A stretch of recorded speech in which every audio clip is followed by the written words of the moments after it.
Alright guys, welcome back to Formula 1 news. The car reveals are well underway for F1 2023. Some big news on the Alfa Romeo side we'll talk about today, but also Mercedes. The W14 has been put into the simulator. Hamilton and Russell have given it a go compared to last year's end of season W13, stating the W14 is far better all across the board. Positive signs for their title challenge this year. Hit the like button if you enjoy. Subscribe if you're new as always, I'd greatly appreciate it. Here's Charles Leclerc in a beautiful 2003 Ferrari that Michael Schumacher drove back in the day. Speaking of Ford versus Ferrari though, they're back in business again. We know that now Red Bull are partnering with Ford. We'll discuss that in just a second. I missed a few days of videos. I was out in Boston for a Call of Duty event. There was so much going on. I just couldn't get a Formula 1 video done each day, so I thought I'll just recap the big news of the last few days, and mainly it's car liveries. First of all, starting with the Haas, it looks like this. They've got the black theme back with the white as well. Looks kind of good. I'm not a massive fan of it. I think the best one so far is probably this Alfa Romeo we'll see in a second. Then, as they always do, Red Bull just completely took the mick with their massively over-the-top corporate announcement. It's funny because Red Bull like this company that's, you know, they're kind of edgy, right? They used to get people to like jump off balloons like miles in the sky and this stuff, and then they do all this corporate stuff for their car announcement to just reveal the same bloody car again. It's actually unbelievable. I actually thought for a time that this is apparently, like, your eyes don't deceive you. This is meant to be this coming year's car, not just last year's car. The only way to differentiate is this kind of rocket or whatever it is, the sponsor that they've now got, which is here, which wasn't on last year's one. Like, can you tell any other difference? Mainly because this actually isn't what their car's going to look like. It's just the livery design. But, I mean, the livery is just identical with the exception of this. They've still got the bi-bit rear wing as well. No Honda rear wing, unfortunately. But in fairness, now they're partnered with Ford. But in fairness, now it's going to be Ford, so real mess, to be honest. And I did even wonder whether this is even meant to be the new car, just because the rear view mirrors here still seem kind of small, and on the RB18 and all last year's cars, the rear view mirrors are significantly smaller than the upcoming year's ones. So I don't know what's going on, but it's a classic Red Bull shenanigans. They've not changed anything. I didn't exactly expect them to, but I mean, the way they hype this up every year, and also they were like baiting as if they were going to change the livery, but not to be. Nothing's changed on that front. The Williams looks like this. It's kind of last year, but a little bit pack-a-punch. Looks, I think, a little bit nicer. Again, all of these so far are just livery reveals. These aren't necessarily what the car's going to look like. Usually they just use last year's kind of design philosophy and just chuck the new livery on it, and then they'll make the updates. The Duracell thing is quite cool here, though, for the battery. I know people were mentioning this over the back of the car here, where it kind of looks like a Duracell battery. So it's pretty good going, and I think in general it looks marginally better compared to last year. My favourite one so far, though, is the Alfa Romeo. It looked lovely last year. I think it looks pretty good again this year. I actually think last year's one looks a bit better in my opinion. They've got the stake branding now here with the black and reds. But this is, lo and behold, an actual car. Now, they could turn up at the start of the season with some modifications. Obviously, teams, the cars they reveal, even if they are the real car they currently have in development, you know, it might look different by the time we get to Bahrain in a couple of weeks' time. And even then, by the time we actually race in Bahrain, a week or so later, there could still be some changes arriving from the factory. But this is not a mock-up with their livery. This is actually the real car. They revealed it today, and I'll just share some different angles here. The floor to me is actually very interesting. I haven't really seen any teams go down this route yet. We'll see if other teams going to go for a similar philosophy, but Alfa Romeo say they've made massive steps and massive progress, and we'll notice here the rear of the car has been completely redesigned. It's almost, I do wonder if this is what Mercedes might consider, because the Mercedes car sloped very much towards the back of the rear of the car as well, and Alfa Romeo have taken a different approach now. I'll compare the two of them in a second. This is also the rear here with the underside of the rear wing in this carbon, which I think a lot of teams might do because, look, teams want to make the livery, but at the same time, every added fleck of paint is extra weight on the car. So, you know, what happens often with the Williams is that it starts off looking nice and blue, then halfway through the season, it's kind of just black and a bit of blue left because they strip all the paint off to reduce as much weight as they possibly can. But they actually did a proper reveal here. It wasn't just BS like Red Bull decided to do. They actually had the drivers answering good questions and having their technical director stating what direction they decided to go in, suggesting that they're effectively the floor of the car, which everyone's going to be working on, but mostly around the rear end of the car, the rear axle, where they have done most of the redevelopment for this year's version. Of course, with the stake partnership, they now actually have enough money to reach the budget cap, which Williams, I still think, do not, unfortunately. Even that new Golf deal they've done is apparently not worth an extraordinary amount of money towards the cap. cap. But this is comparing the C42, last year's Alfa Romeo,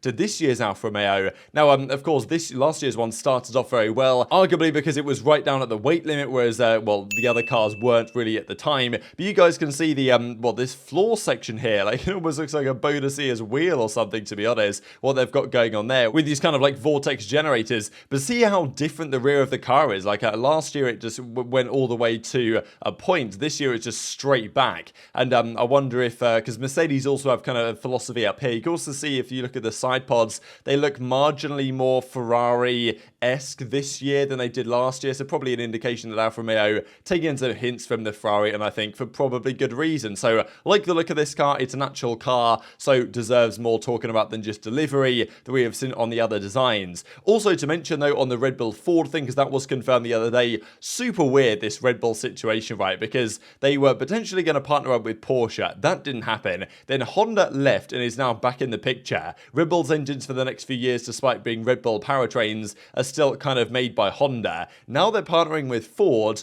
but Honda are still on the car for now. Honda want to come in themselves as their own engine manufacturer from 2026. They're going to have to find a team to buy out or do something weird. There's been some rumors that maybe they just buy out Alpha Tauri and just take that over as their own Honda team if they're actually keen in getting into Formula 1. But yes, Alpine, Audi, of course, with Sauber, Ferrari, Honda, you know, Mercedes, HPP, and then Red Bull, Ford now. Maybe Porsche come in, maybe they don't. But yeah, cool to have Ford back. I mean, if you look at the kind of history of Formula 1, only Ferrari and Mercedes power has more race wins than Ford throughout the entirety of their history. So cool to see him back. Whether they're going to really do anything here, whether it's really just an evolution of Red Bull powertrains that they're calling Ford, whether Ford is just kind of branding it rather than actually getting too involved in the development process, I guess we'll see. But it could be a bit of a Red Bull masterclass here with all the politics they've played on the engines over the last few years to get a partnership like this. It's pretty interesting stuff. So the collaboration will begin in 2026, but that was a big talking point over the last few days. Now, speaking of the Mercedes, they're one of the last cars to be revealed, but they do usually promise to actually show the real deal, to show the actual car. The teams that reveal early on generally won't try and show too much about it. But the W14, of course, within reason, is ready to go. But this news was coming out a couple of days ago comparing what the drivers have experienced with the W13 compared to the new W14s. This is, of course, simulator stuff. But, you know, we believe that Mercedes, at the start of the season with the new regulations,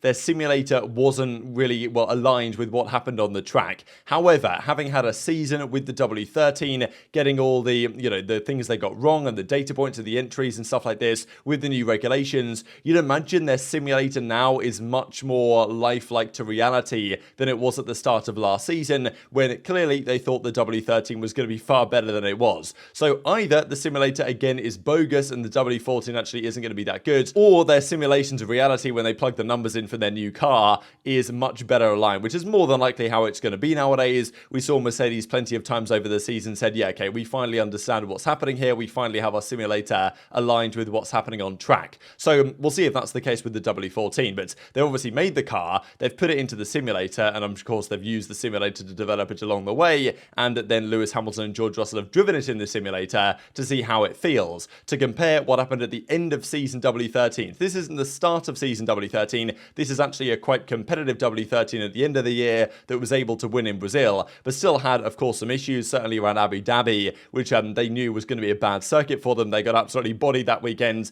even by a kind of floundering Ferrari for the last half of the season. But yeah, both Lewis and George Russell stated that the W14 is an improvement in all areas, specifically in car handling and drivability. We saw this a fair bit last season, right, that you know, drivability was a complaint, but also the handling in terms of, does it turn into the corners, does it oversteer out of corners, shows that the downforce should be there. And also, of course, this is meant to say porpoising, but you know, so far zero signs of porpoising in the W14. So there's some concerns that porpoising is a phenomenon. You know, we're in the ground effect era again now. Porpoising is always going to be a possibility in certain circumstances, but the data indicates, and of the driver's experiences as well, that there's no porpoising and the car is much better in all areas. What does that equate to in terms of lap time? Who knows? And you know, would this really be getting leaked? If Lewis had said to Toto, yeah, like it's still terrible, guys. It's going to be an awful year again. Maybe not, and maybe they do have some criticisms they're feeding back to the team, but of course that stuff isn't necessarily going to become public. But very interesting, I thought, to know, because we haven't really heard anything like this from other teams. We've heard some numbers and some rumours from other teams as to how much performance their cars are gaining.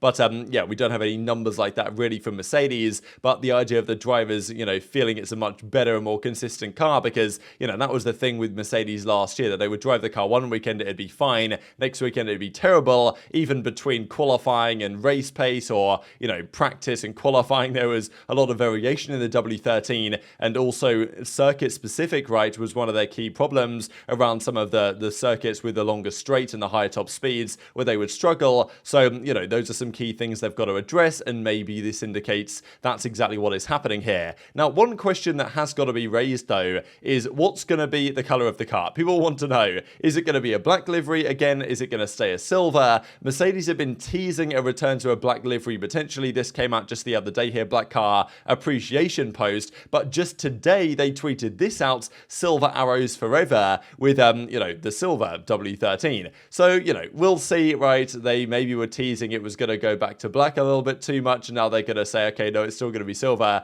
Don't really care, to be honest. My guess is they're still going to keep it as silver. I might be completely wrong on that, but I feel like if they do make it black, they've got to be very confident it's a good car, because the last time they did that, it worked out rather well for them in terms of winning championships. And also Lewis Hamilton and George Russell and Alonso and Stroll as well are doing some Pirelli tyre tests right now, and Hamilton and Russell are in the W13. So Hamilton, I thought he said, was never going to drive that thing again, but maybe he feels confident enough in the new car that he can finally put that one to bed. And just to mention, the Scuderia Ferrari for 2023 will be called the SF-23. So not a massive surprise, but I thought it was funny looking at the recent history here. So the SF90, the SF1000, last year was the F1-75. In 2021, it was the SF21 with no hyphen, and this year it's the SF23 but with a hyphen. So I don't understand what Ferrari are thinking. It seems like kind of classic Italian behavior, to be honest, but we'll see if their car's any good on Valentine's Day, well, when we see it for the first time. Hit the like button if you enjoyed, subscribe if you're new, take care,